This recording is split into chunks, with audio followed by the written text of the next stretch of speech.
Sumunod kayo sa akin, at kayo'y aking gagawing katambal sa tungkulin.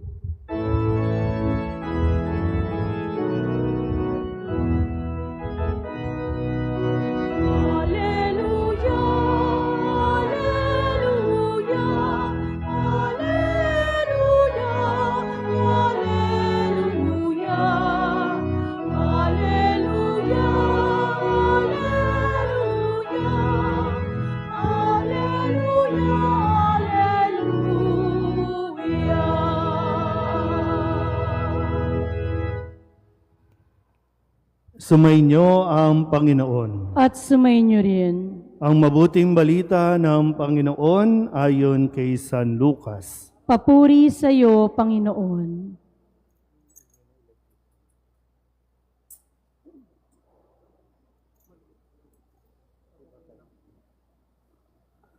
Noong panahong iyon, nakatayo si Jesus sa baybayin ng lawa ng Genezaret. Pinagkalipon-punan siya ng napakaraming tao na ibig makarinig ng salita ng Diyos. May nakita siyang 2 bangka sa baybayin, nakalunsad na ang mga mangingisda at naguhugas ng kanilang mga lambat. Lumulan siya sa isa sa mga bangka at hiniling kay Simong may-ari nito na ilayo ng kaunti sa tabi. Naupo siya sa bangka at nangaral sa mga tao. Pagkatapos niyang magsalita ay sinabi kay Simon, "Pumalaot kayo at ihulog ang mga lambat upang manghuli." Sumagot si Simon, "Guro, magdamag po kaming nagpagod at wala kaming nahuli. Ngunit dahil sa sinabi ninyo, ihuhulog ko ang mga lambat." Gayun nga ang ginawa nila, at sa dami ng kanilang huli ay halos magkansisira ang kanilang mga lambat. Kaya't kinawayan nila ang kanilang mga kasamahang nasa ibang bangka upang patulong, at lumapit naman ang mga ito. Napuno ang 2 bangka na halos lumubog. Nang makita iyon ni Simon Pedro, siya'y nagpatira pa sa paanan ni Jesus at nagsabi, "Lumayo po kayo sa akin, Panginoon, sapagkat ako'y makasalanan." Nang gilala siya at ang kanyang mga kasama dahil sa dami ng kanilang huli. Gayun din sina Santiago at Juan, mga anak ni Zebedeo, na mga kasosyo ni Simon. At sinabi ni Jesus kay Simon, "Huwag kang matakot. Mula ngayon, mamamalakaya ka ng mga tao." Nang maitabi na nila ang kanilang mga bangka, iniwan nila ang lahat at sumunod kay Jesus. Ang mabuting balita ng Panginoon. Pinupuri ka namin, Panginoong Hesukristo. Isang magandang umaga po sa inyong lahat. Palapakan natin ang Panginoon. Ngayon ay 5 linggo sa karaniwang panahon, bagong linggo at bagong aral ang ating pong dapat na matutunan sa ating pong pagdiriwang ngayon. Noong nakalipas na linggo, itinuro sa atin sa pamamagitan ng halimbawa ng ginawa ni Jesus, yung mga dapat nating gawin kung sakasakaling may mga taong gusto ka talagang siraan, no? May gusto talaga mga tao o may mga tao talagang hindi na-appreciate yung mga tagumpay mo.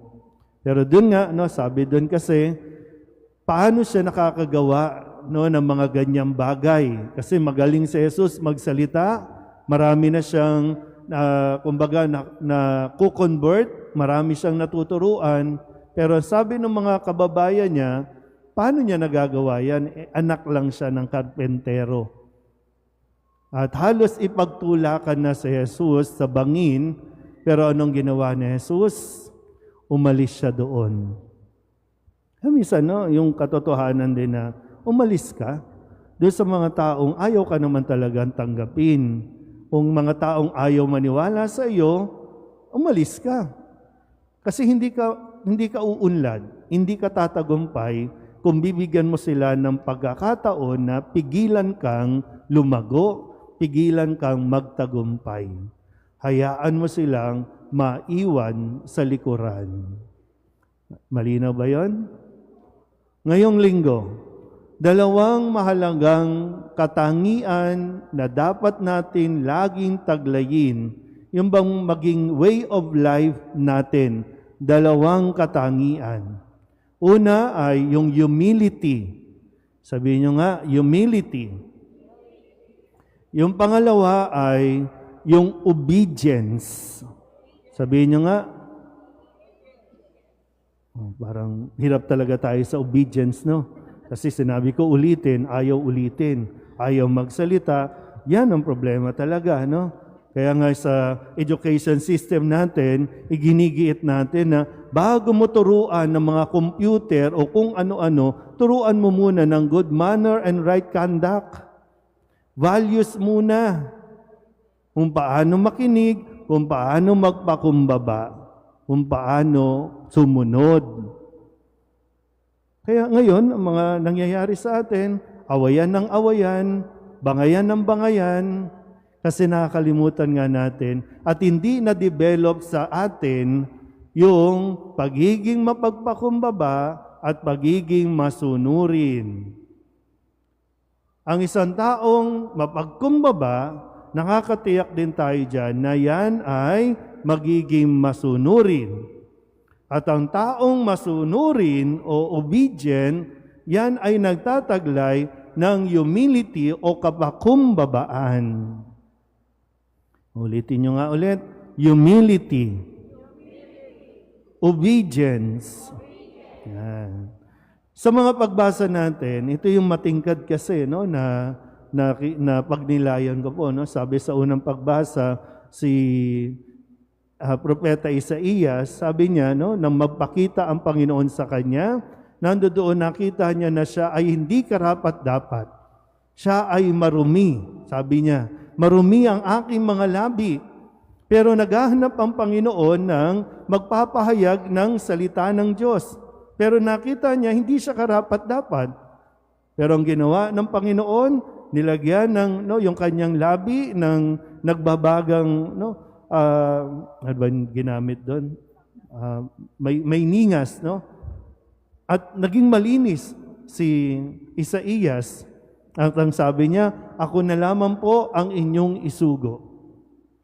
Sa ikalawang pagbasa, sabi din sa sulat ni San Pablo, bagamat siya ang pinakahuli sa lahat ng mga alagad, sa lahat ng mga apostol, pero sa kabila nga ng kanyang pagiging makasalanan, sa kanyang pag-uusig sa mga Kristiyano noon, siya pa rin ay nagpakita pa rin ng Panginoon sa kanya. At natutunan niyang magpakumbaba at sumunod sa kanyang o ipinagagawa ng Panginoon. Ngayon, sa Ebanghelyo, narito rin si Pedro. Sabihin niyo nga ulit, humility, obedience. Sino ba si Jesus? Paano siya, kaya nga binilikan ko yung last Sunday, no?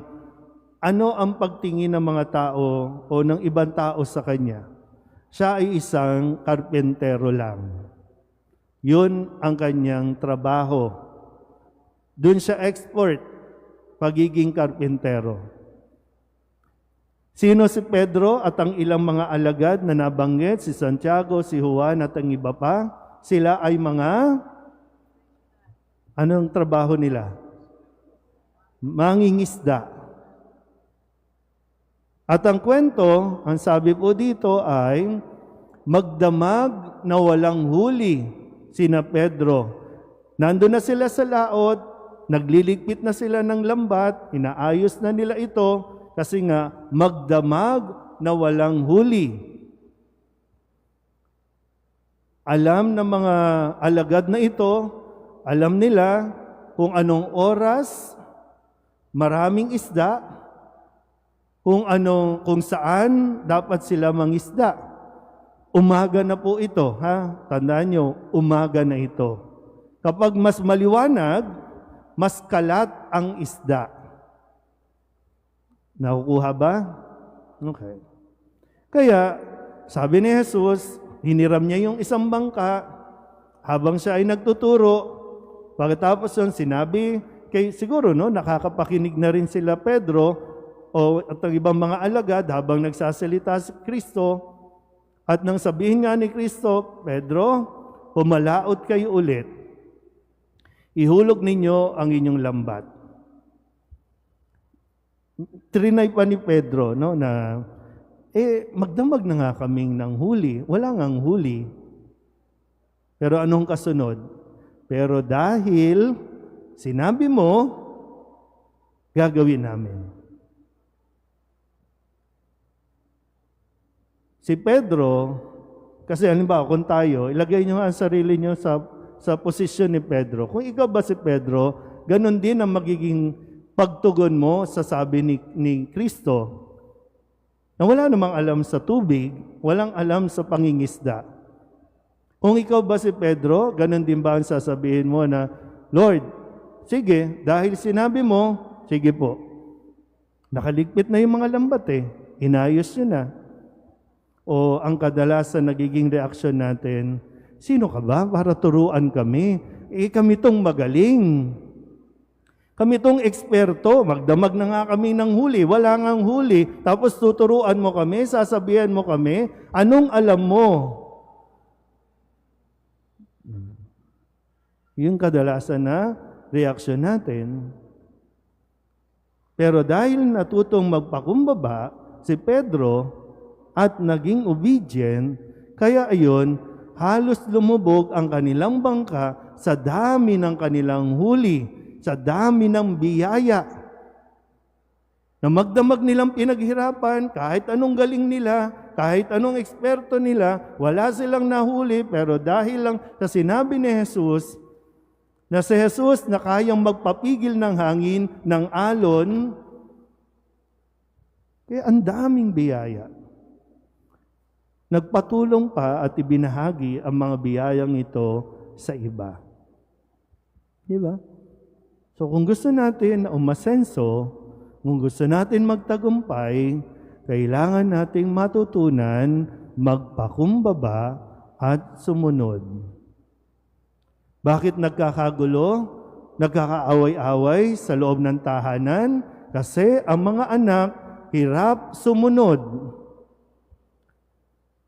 Lalo na kapag tumungtong na yan, ng elementary, high school, ang hirap ng pagsabihan at turuan ng mga magulang at ang hirap ng sumunod kasi akala ng mga kabataan ay alam na namin kung ano ang aming gagawin. Kaya yung iba na uuwi sa pagre-rebelde, yung iba ay nauuwi sa maagang pagbubuntis, sa maagang pag-aasawa. Dahil lamang sa hindi pagsunod. Bakit nagkakaaway-away pati sa mga simbahan, sa organisasyon? Dahil nakakalimutan natin magpakumbaba. Dahil kapag nagkakasama na sa organisasyon, bakit ako susunod dyan? Bakit ako makikinig dyan? Businessman ako, may-ari ako ng ganito, may posisyon ako, bakit ako susunod dyan? Sa lipunan natin ngayon, away-away. Sa politika natin, hanggang ngayon, nakakarindi na rin pakinggan. At kapag ngayon nagsasalita tayo tungkol sa pumili kayo ng tama, naku, Father, naku, wag mo kaming sabihan, Father. Huwag kayong boto yung mga kurap, yung mga magnanakaw. Father, tumigil ka, Father. Kaya ito, 6 years, 3 years, ito tayo. Ngayon, magsisimula na naman tayo. Gagamitin na naman ba natin yung ugali na hindi nagiging mabuti? O sisimulan din natin na sikapin natin maging bahagi ng ating pagkatao ang pagsunod at ang pagpapakumbaba? Kapag natutunan na natin yan, tiyak, malayo ang mararating natin. Dahil naniniwala akong ang plano ng Diyos ay mas malaki, mas maganda kaysa mga plano natin. Amen?